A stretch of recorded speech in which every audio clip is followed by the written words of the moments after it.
মানব টিভির পক্ষ থেকে আমি সাইদ চৌধুরী আপনাদের স্বাগত জানাচ্ছি।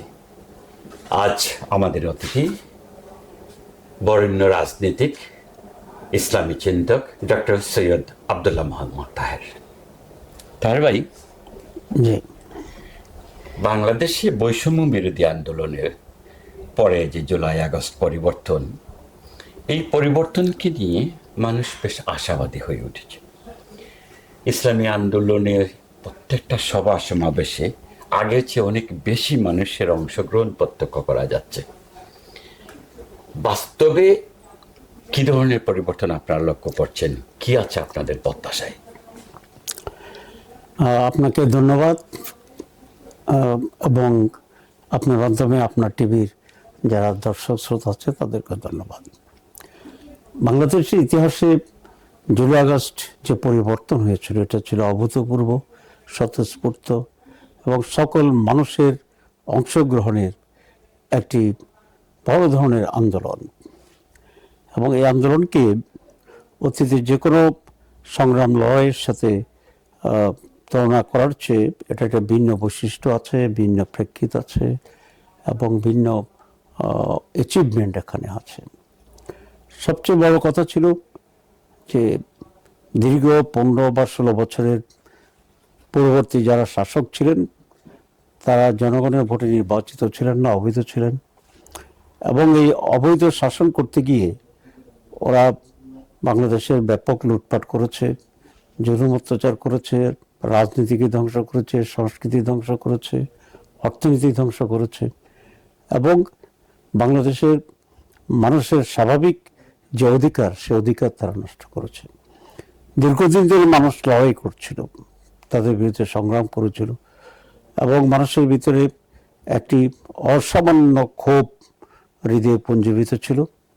বাংলাদেশের এমন কোনো পরিবার নেই যে পরিবার বিগত 15 বছরের এই সমস্ত দুষ্ট চক্র এবং স্বৈর শাসনের নির্মম অত্যাচারের শিকার হয়নি। সেটা চলেছে। প্রতিটি বাড়ি একটি ক্ষোভের আগুন ছিল, প্রতিটি ঘর একটি বারুদের মতো, বিস্ফোরণের মতো উত্তপ্ত একটি ঘৃণা এবং প্রত্যাখ্যানের মনোভাব তাদের ছিল। এটারই একটি অসাধারণ বহিঃপ্রকাশ ঘটেছিল জুলাই এবং আগস্টের সংগ্রামে এবং আন্দোলনে। এই আন্দোলন কোনো একটি দলের বা গোষ্ঠীর ছিল না, এটা ছিল সকল মানুষের আন্দোলন। সকল শ্রেণীর মানুষের হৃদয়ের যে আগুন সেটার বিস্ফোরণ এবং বাংলাদেশে তাদের বিরুদ্ধে একটি জ্বলন্ত আগ্নেয়গিরির মতো করে উদ্গীরণ হয়েছিল। সেটি এটা একটি অসামান্য, অসাধারণ, ব্যতিক্রমধর্মী এবং অভূতপূর্ব একটি প্রতিবাদী সংগ্রাম ছিল, যেটার প্রেক্ষিতে স্বৈরাচার এবং আমরা ফ্যাসিবাদ যেটাই বলি তার পতন হয়েছিল এমনভাবে যে ফ্যাসিবাদ এই গণ বিস্ফোরণকে মোকাবেলা করার সাহস করেনি, তারা পালিয়ে যেতে বাধ্য হয়েছে। এবং এই পরিবর্তনের মাধ্যমে একটা বিশাল আশাবাদ তৈরি হয়েছে, পরিবর্তনের বিরাট সড়ক তৈরি হয়েছে এবং মানুষ এটাকে মুক্তির সংগ্রাম হিসেবে দেখেছে, মুক্ত হয়েছে, এটাকে দ্বিতীয় স্বাধীনতার কথা বলেছে এবং মানুষ স্বাধীন হয়েছে। সুতরাং আমি মনে করি যে এটা বাংলাদেশের ইতিহাসের একটি বিজয়ের সোনালী অধ্যায় হিসাবে এটা স্থায়ী থাকবে এবং মানুষের ভিতরে কয়েকটি চেতনার এখন আমরা দেখি।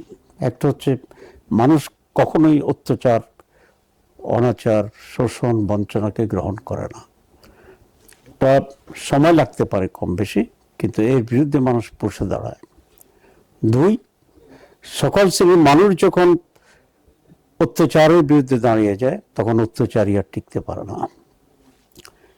3, মানুষের ভিতরে সংগ্রাম, লড়াই এবং প্রতিবাদের একটি শক্তি সেখানে তৈরি হয়। এই 5 জুলাই আগস্টকে আমি সব কিছুর সমন্বিত একটি গণ বিপ্লব এবং গণ অভ্যুত্থান এবং গণবিজয় হিসাবে আমি কনসিডার করি।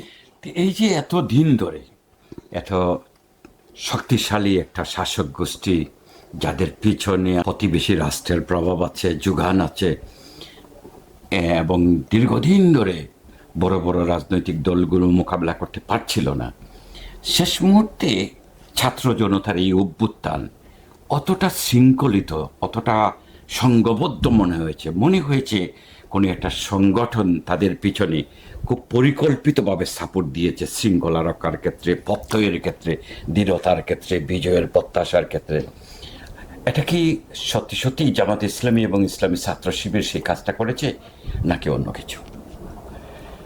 খুবই স্বাভাবিক, এত বড় স্বৈরাচার এবং সাম্রাজ্যবাদের পতন।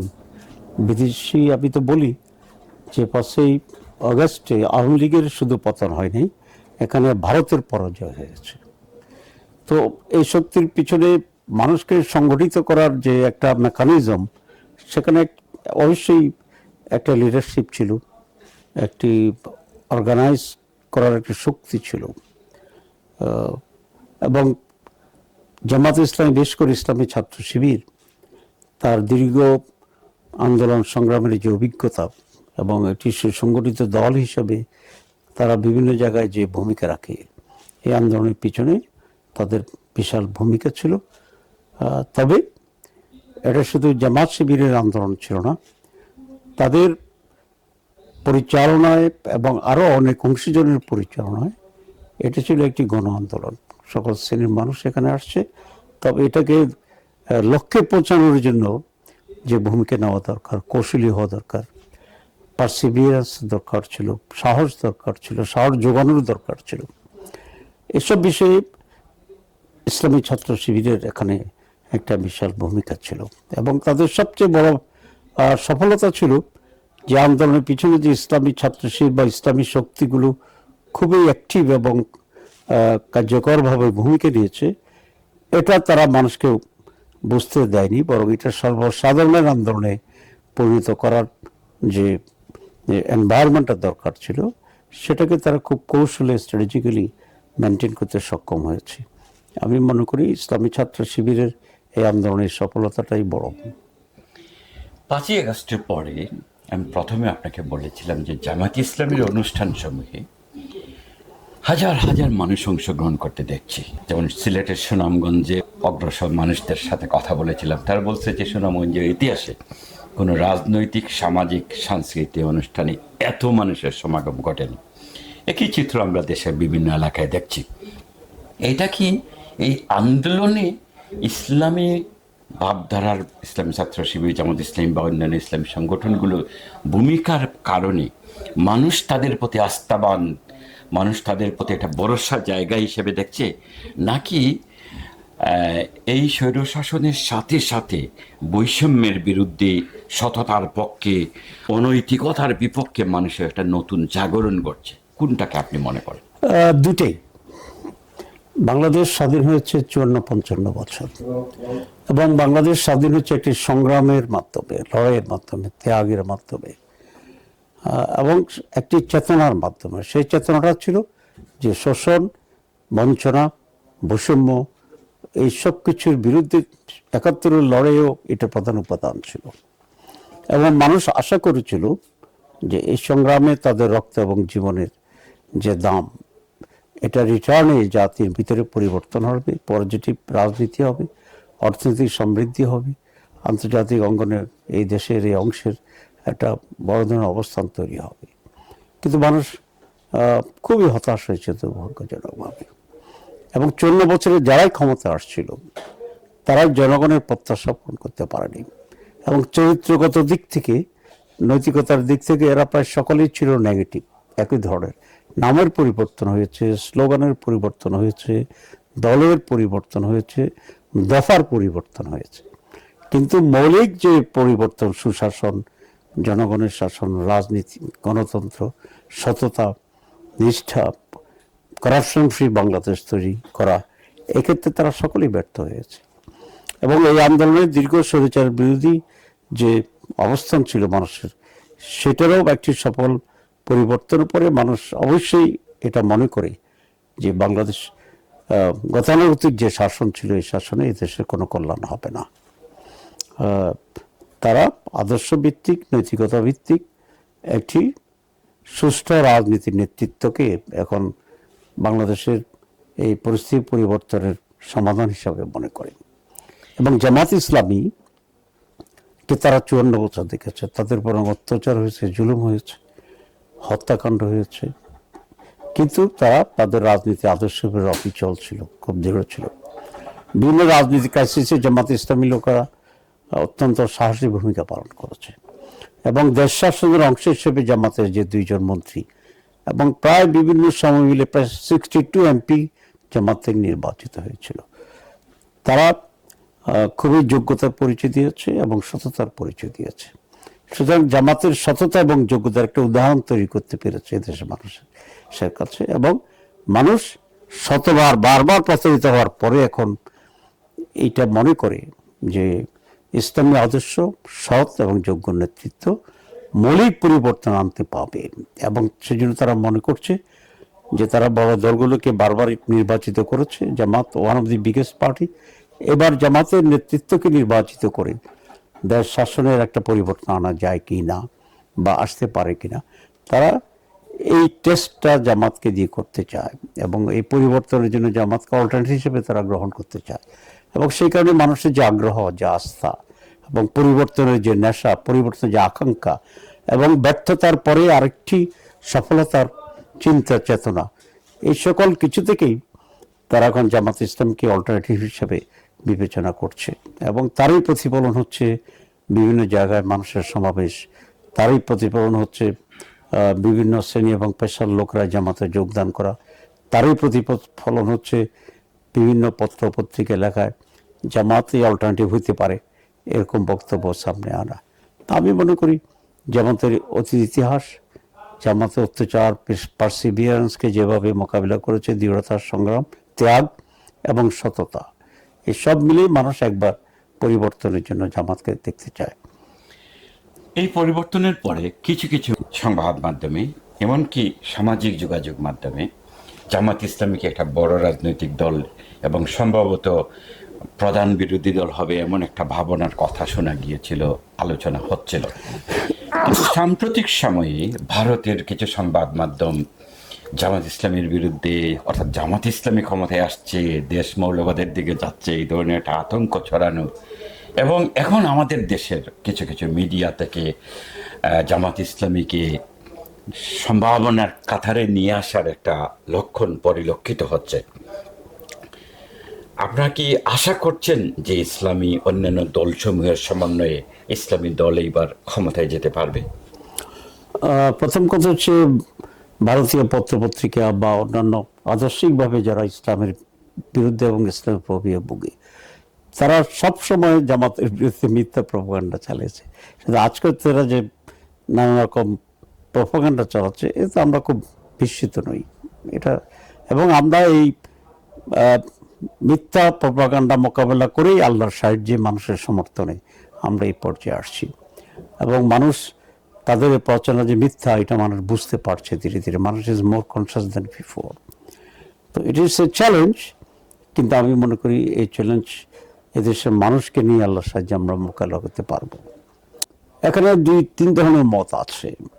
কেউ মনে করছে যে জামাত এবারই প্রধান বিরোধী দল হয়ে মানুষের কল্যাণে সার্ভিস দিতে পারবে, কিন্তু আমরা যখন সারা দেশে দেখি, ওই যে আপনি যেটা আগে বলেছেন, জনসমর্থন দেখি, আগ্রহ দেখি, তখন এটাও অসম্ভব কিছু নয় যে মানুষ জামাতকেই প্রধান দল হিসাবে বিবেচনা করতে পারে। আমরা ক্ষমতা যাওয়ার জন্যে আমরা উদ্গ্রীব নই এবং ক্ষমতাকে টার্গেট করেও আমরা কাজ করছি না। আমরা একটা রিফর্মস চাচ্ছি, পজিটিভ রিফর্মস। 4টা বিষয়ে আমরা ঐকমত্য তৈরি করার চেষ্টা করছি বাংলাদেশে। এক হচ্ছে বাংলাদেশের স্বাধীনতার সার্বভৌমত্ব, এই ব্যাপারে আমরা কোনো কম্প্রোমাইজ করতে চাই না। 2, একটি টেকসই গণতন্ত্র, সাস্টেইনেবল ডেমোক্রেসি যেটাকে আমরা বলি। 3, একটা fair election in all respect. 4, corruption free Bangladesh, দুর্নীতিমুক্ত বাংলাদেশ। এই 4টি মৌলিক বিষয়ে আমরা মনে করি একটি জাতীয় ঐক্য দরকার, এবং ঐক্যমতের ভিত্তিতেই দেশ শাসনের সেই সুযোগটি আমরা নিতে পারি বাংলাদেশের জন্য। আর দুটো এডিশনাল পয়েন্টস আমরা করব। একটা হচ্ছে qualitative education and basic needs of the people, যেটা হচ্ছে ভাত, কাপড়, বাসস্থান, সিকিউরিটি, এডুকেশন, যেটা তো জামাত এবং একটি মোরাল বেসড সোসাইটি তৈরিটাই হচ্ছে আজকে আমাদের জন্য সবচেয়ে গুরুত্বপূর্ণ এবং it's a challenge for us. তো আমি মনে করি দেশবাসীকে এই বিষয়গুলোতে ঐক্যমত্য হওয়া দরকার এবং জামাত এগুলোকে সামনে রেখেই একটি পজিটিভ পরিবর্তন ইনশাল্লাহ আনার চেষ্টা করবে। মানুষ যদি জামাতকে ভোট দিয়ে মেজরিটির সমর্থন যোগায়, আমরা সবাইকে অ্যাকোমোডেট করি একটা ঐক্যের সরকার গঠন করব, এটি হচ্ছে আমাদের আপাতত লক্ষ্য। জামাত ইসলামী একটি ইসলামী সংগঠন, একটা ইসলামী সমাজ ব্যবস্থা প্রতিষ্ঠা করতে চায়, ইসলামী রাষ্ট্র প্রতিষ্ঠা করতে চায়। সেখানে অনেক সমাবেশে আজকাল অন্যান্য ধর্মাবলম্বী হিন্দু, বৌদ্ধ বা খ্রিস্টান ধর্মের নেতারা এসে জামাতের পক্ষে বক্তব্য রাখছেন। Jamaat Islami is an Islamic liberal Democratic political party. আমাদের আদর্শ ইসলামে সকল ধর্ম মত পথের মানুষের মৌলিক চাহিদার পূরণের একটি ব্যবস্থা আছে।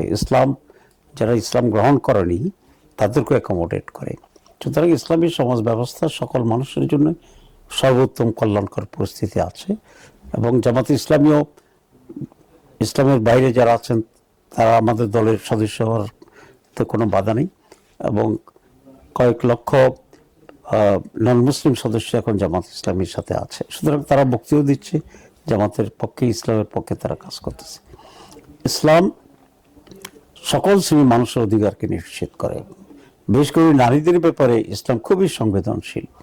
নারীদের মর্যাদা, নারীদের অধিকার, নারীদের শিক্ষা, নারীদের অর্থনৈতিক সচ্ছলতা, এই সকল ব্যাপারে নারীদের প্রায়োরিটি ইসলাম নিশ্চিত করে এবং জামাত ইসলামী যদি কখনো দেশ শাসনের সুযোগ পায়, আমরা মহিলাদের সব পর্যায়ের অধিকারকে আমরা নিশ্চিত করব এবং পলিটিক্সেও মহিলারা অংশগ্রহণ করার জন্য ইসলামের সুযোগ আছে।